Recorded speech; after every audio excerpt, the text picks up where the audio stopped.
You are listening to the IFH Podcast Network. For more amazing filmmaking and screenwriting podcasts, just go to ifhpodcastnetwork.com.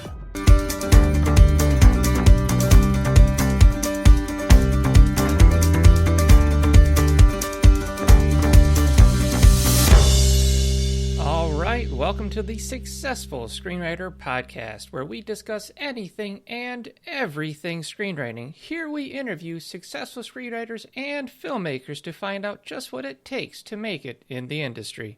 All right, welcome to the podcast. We have on Screenwriting Guru, Dr. Format himself, Dave Trottier. Dave, thanks for being on with us today. Oh, my pleasure, Geoffrey. Oh, this is great. So obviously we're going to talk formatting, which is, I've got the man himself. I've read the Screenwriter's Bible several times, loved it, and even strongly recommended it in my own book, The Guide for Every Screenwriter. That's how much I believe in it. It is just super. Yeah, it's just a foundation. There is a little bit of belief out there where it's art versus craft. So I want to kind of get your take on that.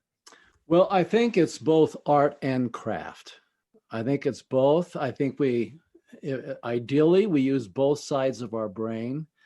There's a critical side and there's the creative side, Yep. And they should work together in unison. And I think you can do that. I don't think formatting infringes on your creativity. Very good. The guidelines that we have in screenwriting, for example, there should be a beginning, middle, and end, those kinds of things. Mm-hmm. They are guidelines, and that you adapt, you creatively use those as best you can. One good example of that is Sleepless in Seattle, Nora Ephron. She uses the traditional romantic comedy format. Right. But she does it creatively. We don't have the characters actually meet in person until the end, but we do have them meet over the radio, and we do have the moment at the midpoint where one or both is starting to get interested or falling in love, and we do have the separation as a crisis where he's in one building and she's in another building. So that's the creative use of the traditional structure that screenwriters have used over the years. Awesome. Well, I think that's great. I mean, yeah, you can strike the balance there. You don't have to lean too extreme to one or the other. And I love that. So you update the Screenwriter's Bible regularly, and I think that's great because this craft or art that we work in. Mm-hmm. It's constantly evolving, almost more than generationally, right? And I find that it evolves through reduction. Like before, you had establishing shots all over. Before, sounds used to be capitalized. Now, not so much. And I really find that interesting. I just really want to get your take on how screenwriting evolves over time. Well, I think it begins with the fact that no one wants to read in this town. And therefore, producers and agents and other professionals will hand off your script to a reader, a story analyst, who writes a coverage. So essentially, we are writing primarily for a reader because we have to get through the reader to get to the producer or to the agent. And the reader wants readability. The reader is not interested in camera directions and technical directions. That's for the shooting script or production script later on. But wants it to flow easily into his or her mind and heart because there's so much to read. Right. And I think that's part of the reason of the evolution. I would describe it as we're getting further and further away from technical intrusions and more towards simplicity and focusing on characters and the story and making it an entertaining and interesting read for the reader so that you can get to the producer and agent. Wow, that is great insight, Dave. It's fantastic. One thing I found also when utilizing the reading script over the shooting script is I find that the theater of the mind is activated far quicker when you're not having to deal with camera directions, when you're not having to deal with cut twos every other sentence, right? That's exactly right. So those are kind of intruding on the thought process there, but I like to emphasize directing the camera without using camera directions. Mm-hmm. So, for example, in a shooting script, we have close up or angle on, a tear forms on her cheek. Right. In a spec script, a tear forms on her cheek. Well, that has to be a close up. You're directing the camera without using the camera direction. So the reader gets it. The reader's a professional. Yeah. He or she gets, what you're trying to do there. No, I think you're right. I think by having to force yourself not to rely on camera directions, it makes you cultivate and improve your voice as a writer, I find. Especially writing like action blocks, things like that. Improve your voice, and also helps you develop your visual eye, because you do want to see things and you do want to present things the way they will appear on the screen without going through those technical intrusions. Yeah, very good. Excellent. Well, so since you mentioned shooting script, now my experience with a shooting script is I've, optioned my screenplays, I've sold them, and then the director takes them and then he goes and converts it into a shooting script. Have you ever heard of situations where writers have had to adapt into shooting scripts for a director before? Well, if you get a development deal and are paid to write, naturally you'll write the script any way the producer asks, and it may be as a shooting script. Yeah. There are some producers that just simply may want to receive a script that has a little bit more of the shooting script quality to it. Right. Hopefully, what you're hoping for is after you sell the script, is that you're the one who's asked to convert it into a shooting script and, make the revisions that they're looking for. Right. They're in love with your script. Oh, we love it. It's the best thing we ever read, but we do want to make these changes. There you go. And you hope that you are the one that will make those changes. You want to be hired by them. Yeah. To revise your own script. Right. And it's a whole new muscle to flex. Oh, that's fantastic. Well, let me ask you about this, because there's a trend growing in popularity lately, I've noticed, and it's the scriptment. And there's really no set definition for a scriptment as of now. I know it started with James Cameron back in I would say the late 90s, but I see they're picking up kind of steam lately. What is your feeling on the scriptment? Do you like them? Do you go by them? Do you have a specific methodology for them? Do you not like them? Okay, and I missed the term.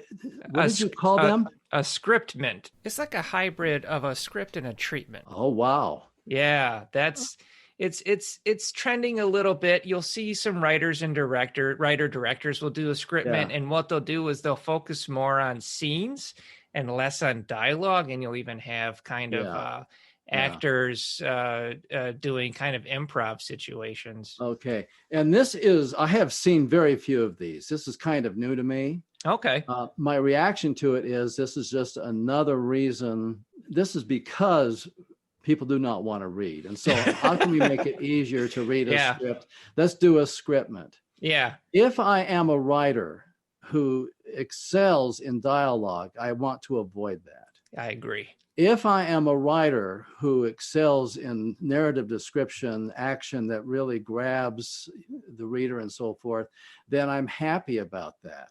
Okay. And I think the key will be, okay, who am I approaching and how do they want to be approached? Yeah. What is it they want? So you may have to write in a scriptment. That is a great term. I've not heard the term. Yeah. It started with Cameron back in the day, but he wrote a scriptment, and then it kind of went along the wayside, and then starting to pick up trends. Now I'm seeing a little bit more of them. And, just approaches in general change. Before you had treatments, now you have lookbooks, right? Now you have, full pitch decks, and, people keep kind of trying to find that new way. You've got, sizzle reels, you just all kinds of things. So, and I would suspect, Geoffrey, that this is something, scriptments are written more by established writers who don't need to break in with a full screenplay, but are already a known entity, and therefore,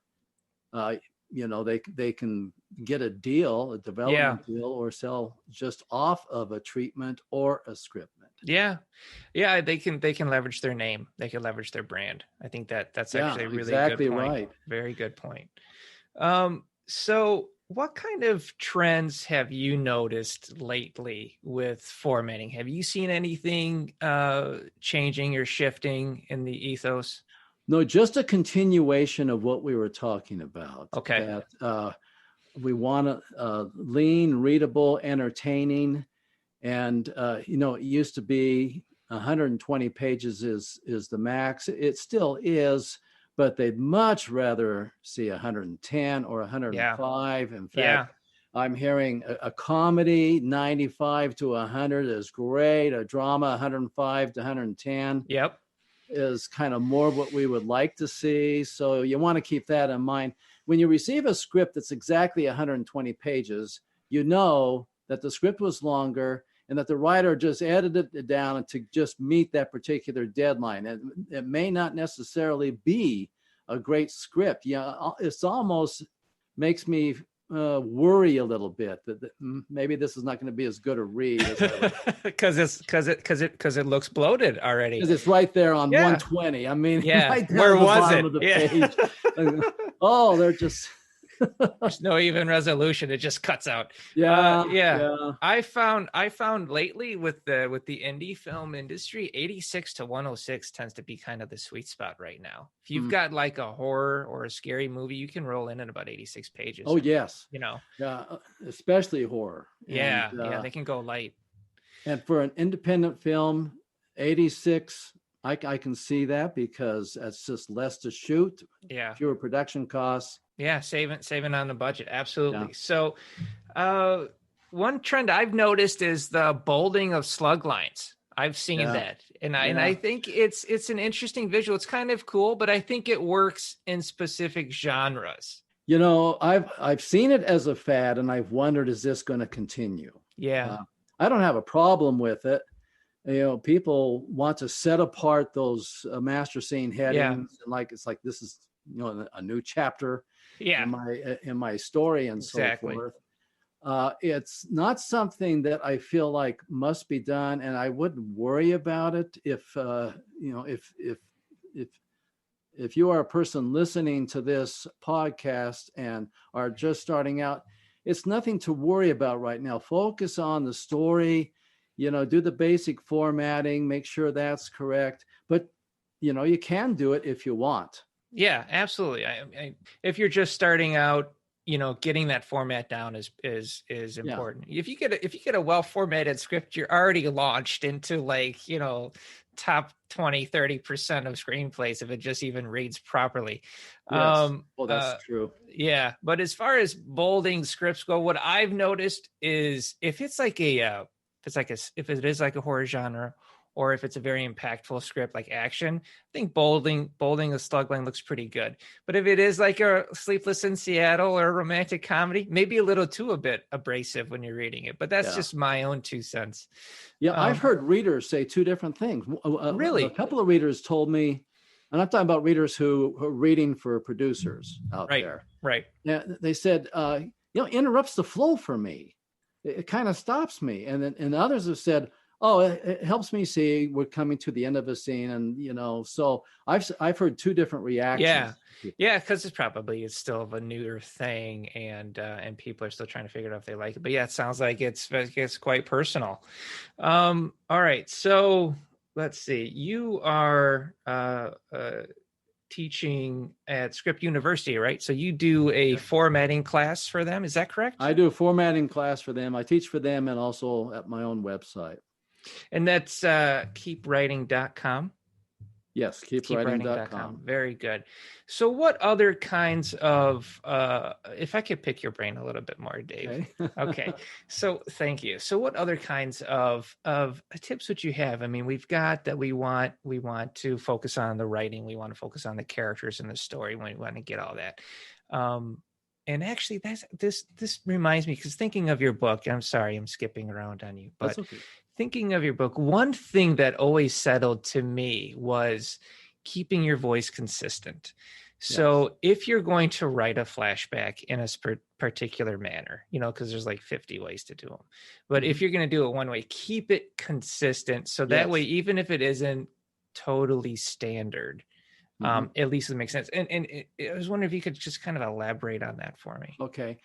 This podcast is brought to you by thesuccessfulscreenwriter.com, where you can find instructional videos, blogs, books, and even screenplays from the biggest films in Hollywood, all available for you to download.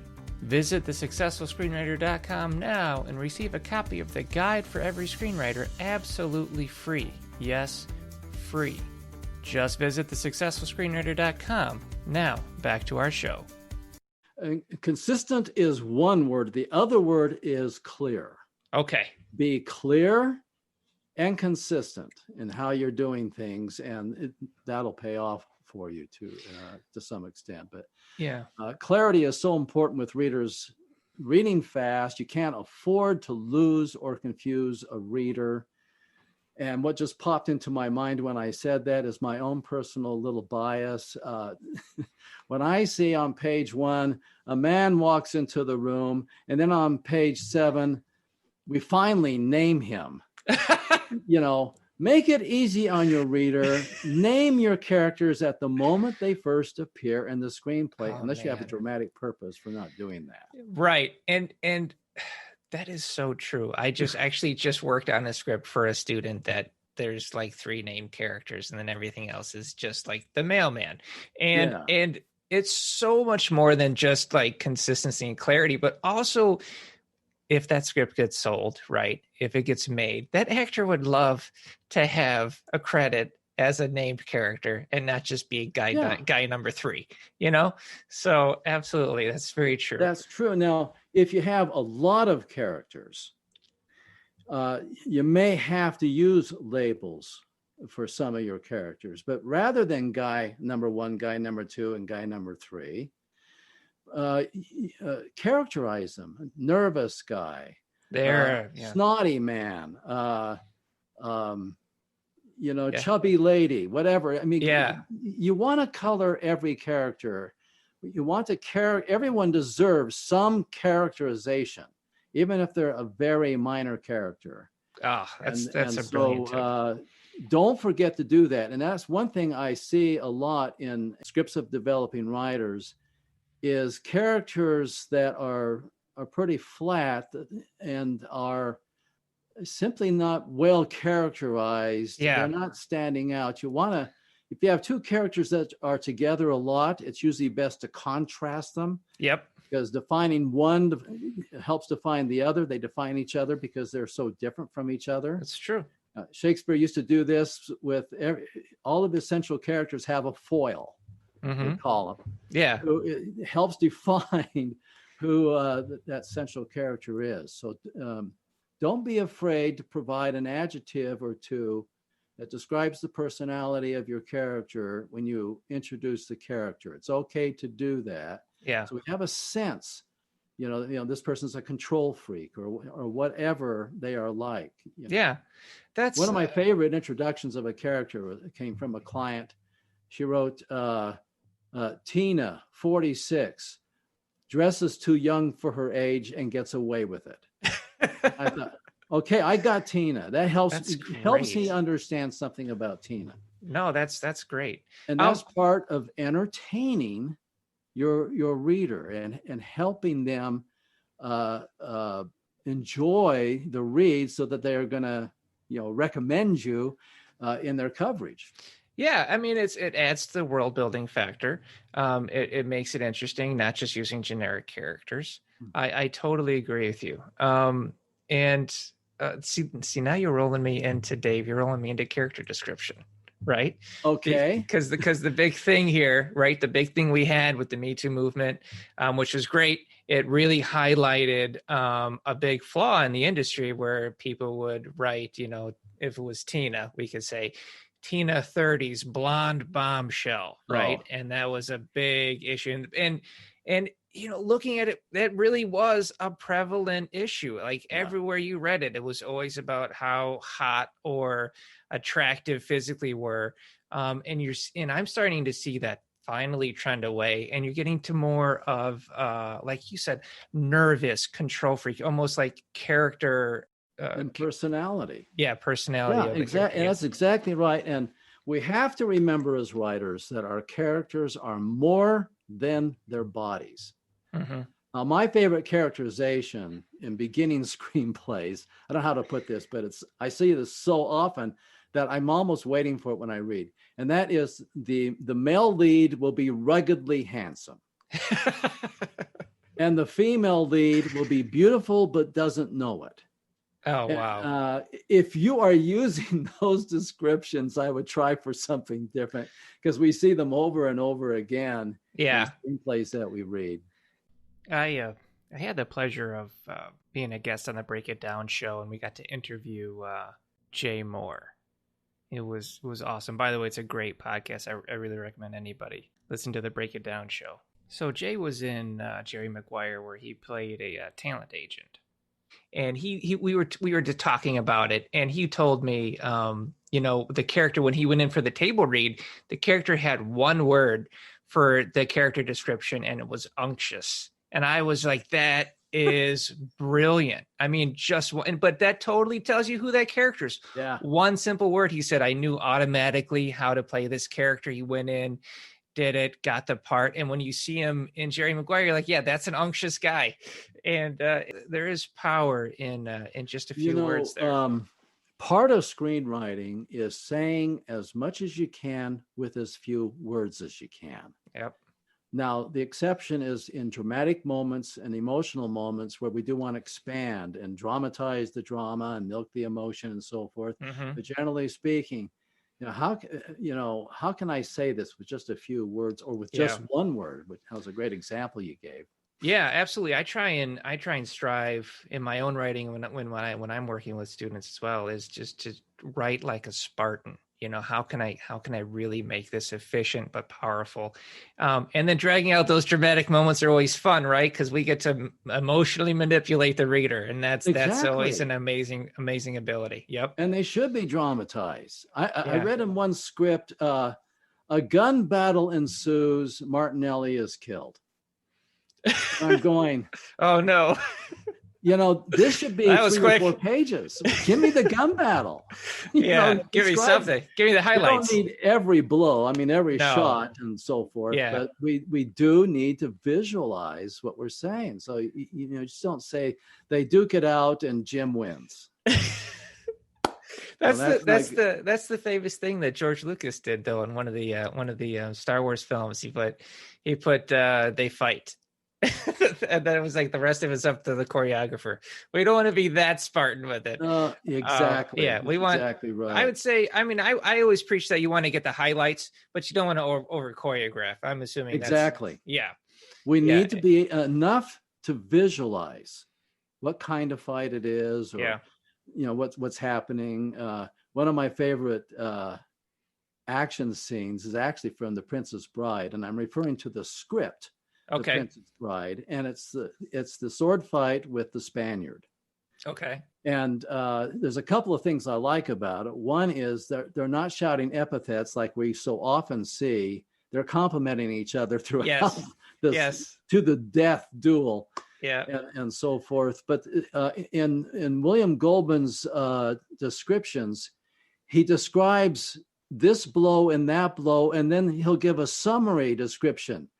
He feints, he swings, but nothing works as he's forced back against the cliffs of insanity, something like this. So there's kind of a summary description, but you get some of the blows, but he's not trying to choreograph the entire sword fight. No, just highlight it a little bit. Yeah, that's perfect. Yeah. Again, that refers to the theater of the mind.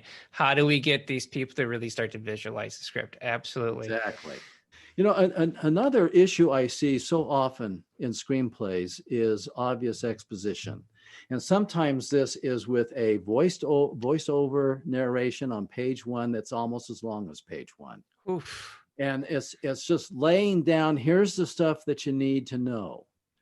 but also, and it's usually in the first 10 pages of the script, we have characters telling each other things they already know. Yes. For example, oh, how long have we been married, darling? Oh, 10 years. Remember our honeymoon? Where was it? Oh, yeah, in Hawaii. Yeah. And that's just, they're not talking to themselves. No. They're talking to the audience. So you want to make sure in your dialogue, and particularly your early dialogue, that the exposition is emerging naturally into the conversations. You don't have to give us everything all at once. I agree with you 100%. I find when working with students, dialogue is the most difficult thing for them to understand. And it just gets down to, how do people talk? Because people don't speak in complete sentences. People use abbreviations. No. Other people get cut off by someone else. I mean, there's so much dialogue. No people speak the same. If you're frustrated, you have a different tone, and you'll use different type of language. And I always find dialogue is kind of like that last step for writers to really. It's the last thing to come, and interruptions. Characters interrupt each other, and characters are often on two different trains of thought. Yep. My favorite example of that is those first 8 pages of Social Network that Aaron Sorkin wrote, where the two characters are often in two different trains of thought, and it's handled beautifully. It's just worth looking at that. The Social Network is a classic, but I mean it's Aaron Sorkin.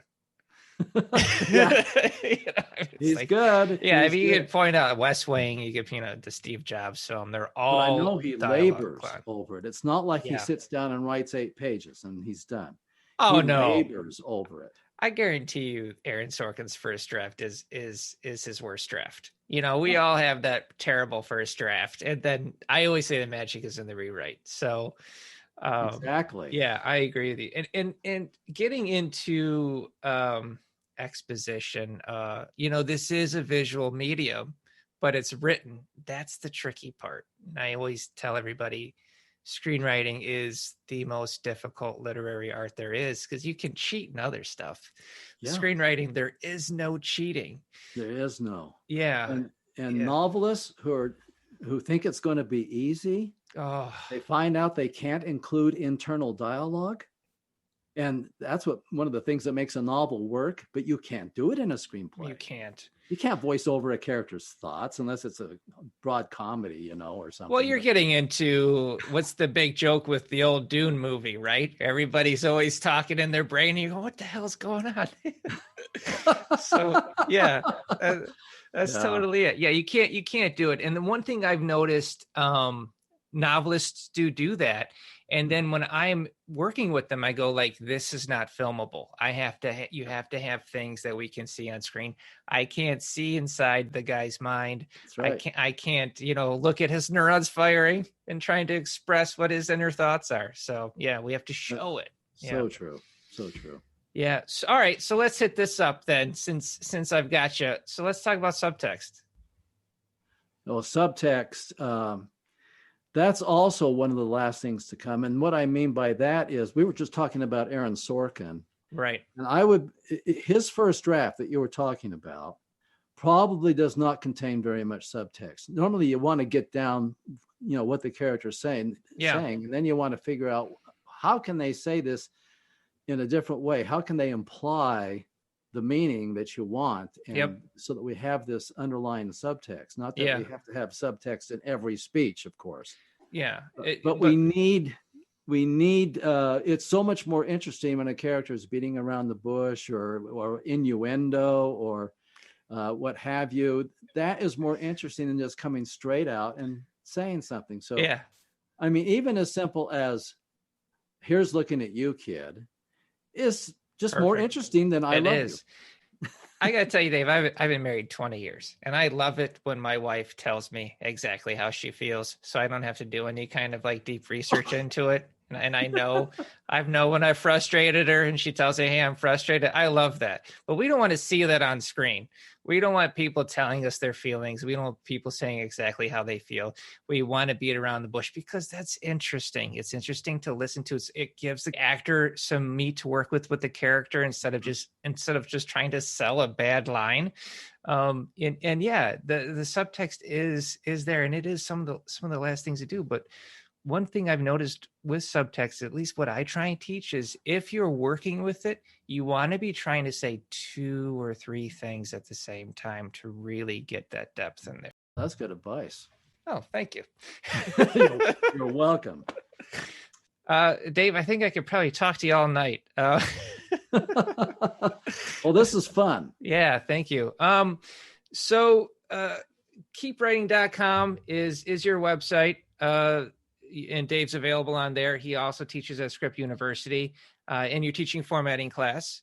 Yes. And I'm on Script University as well. I teach a rewriting class. And then the Screenwriter's Bible it's a foundation, it's a classic. And I love that you keep updating, and it's such a great thank read. you. Yeah. And I just wanted to say thank you for being on, man. It's been great to pick the brain of a master.